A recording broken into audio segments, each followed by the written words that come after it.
వరంగల్ రజతోత్సవ సభకు పెద్ద ఎత్తున ఏర్పాట్లు జరుగుతున్నాయి. ఇప్పటికే ఏదైతే ఏర్పాట్లకు సంబంధించిన దాంట్లో జన సమీకరణకి పెద్ద ఎత్తున కదిలించడానికి ఇప్పటికే ఖమ్మం ఉమ్మడి జిల్లాలతో పాటుగా మిగతా వరంగల్ జిల్లాలో కూడా అనేక చోట్ల ప్రజల్ని కదిలించే ఏర్పాట్లో ఉన్నారు. ఇప్పటికే రాజ్యసభ సభ్యులు వద్దిరాజు రవిచంద్ర గారు ఈ యొక్క సభా ప్రాంగణానికి వచ్చారు. వాటిని అడిగి మరిన్ని విషయాలు తెలుస్తున్నాయి. సార్ చెప్పండి, ప్రధానంగా తెలంగాణ వ్యాప్తంగా ఒక పెద్ద రజతోత్సవ సభ జరుగుతున్నారు. దీంట్లో ప్రధానంగా ఎక్కడి నుంచి ఎట్లా కదులుతున్నారు? ఈ జన సమీకరణ ఎలా ఉంది? ఇక్కడ అక్కడ అని లేదు. ఇక్కడ పక్కన ఉన్నటువంటి వరంగల్, కరీంనగర్, మెదక్, సిద్దిపేట నుంచి ఎక్కువ మందిని రమ్మని చెప్పడం జరిగింది. వాళ్ళు ఎక్కువ మంది వస్తున్నారు. దూర ప్రాంతం నుంచి తక్కువ మంది వస్తే బాగుంటుందని చెప్పేసి కేసీఆర్ గారు అని టార్గెట్ ఇచ్చారు.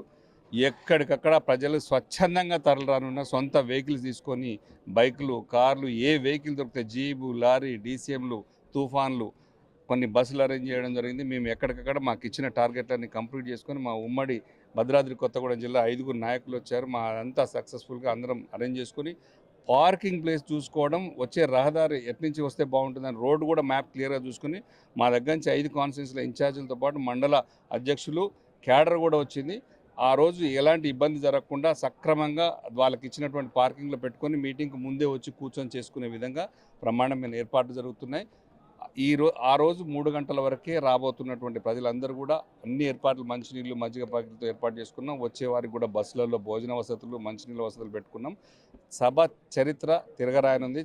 అత్యద్భుతంగా సక్సెస్ కానున్నటువంటి సభ మీరు 27వ తారీఖు నాడు జయప్రదం అవుతుంది. అందరం కూడా వస్తున్నాం. మీరు కూడా మంచిగా చూపెట్టండి అందరినీ. ఈ సభని సక్సెస్ అవ్వాలని మనస్ఫూర్తిగా కోరుకుంటూ అన్న ఒక మంచి సూచన చేశాడు. ఆ 27వ తారీఖు నాడు ఈ ప్రాంగణం వరంగల్ జిల్లా నుంచి వచ్చే రహదారులెంబడి ఉన్నటువంటి ప్రజలు ఆ ఒక్కరోజు సాయంత్రం కొద్ది టైము మధ్యాహ్నం నుంచి సాయంత్రం వరకు వాయిదా వేసుకొని నెక్స్ట్ డే కానీ రాత్రిపూట కానీ ప్రయాణం చేయాలని చెప్పేసి అందరినీ మనస్ఫూర్తిగా వేడుకుంటున్నాం. ఇక్కడనే ఏదైతే మాజీ ఎమ్మెల్యే రేవంత్ గారు చెప్పండి, మీరు ప్రధానంగా ఏదైతే రేవంతరావు గారు మీరు సుదూర ప్రాంతాల నుంచి అంటే భద్రాచలం ప్రాంతం నుంచి వస్తున్నారు, అక్కడ ఉన్నటువంటి ప్రజల్ని కదిలించడానికి ఎలాంటి ఏర్పాట్లు చేస్తున్నారు? అంటే ప్రజల్ని కదిలించాల్సినటువంటి అవసరం లేదు. 25 వసంతాలు నిండినటువంటి పార్టీ, అట్లాగే 60 ఏళ్ల గోస, తెలంగాణ ప్రజల గోస తీర్చినటువంటి పార్టీగా కేసీఆర్ గారి నాయకత్వంలో ఒక గులాబీ పండుగ పెద్ద ఎత్తున కని విని ఎరగని రీతిలో పెద్ద ఎత్తున మరి ఎల్కతుర్తి వేదికగా ఆ రోజు 27వ తేదీన పెద్ద ఎత్తున లక్షలాదిగా మరి స్వచ్ఛందంగా ఎవరికి వారు నిన్న మొన్న చూస్తూ ఉన్నాం, ఎడ్ల బండ్లు కూడా కట్టుకొని స్వచ్ఛందంగా కదిలొస్తూ ఉన్నారు. ఎందుకంటే కాంగ్రెస్ పార్టీ ఇచ్చినటువంటి హామీలు అమలు చేయలేక చతికిలబడి బోర్ల బొక్కలు పడ్డటువంటి పరిస్థితిని చూసిన తర్వాత, పాలు నీళ్లు రెండింటిని కూడా చూసిన తర్వాత మళ్ళీ కేసీఆర్ గారే ఈ రాష్ట్రానికి శ్రీరామ రక్ష అని చెప్పేసి ప్రజలు కేసీఆర్ గారి నాయకత్వాన్ని బలపరచాలి, గులాబీ పండగ 25 వసంతాల పండగకి బ్రహ్మాండంగా తరలిపోవాలని చెప్పి ప్రజలందరూ వస్తూ ఉన్నారు.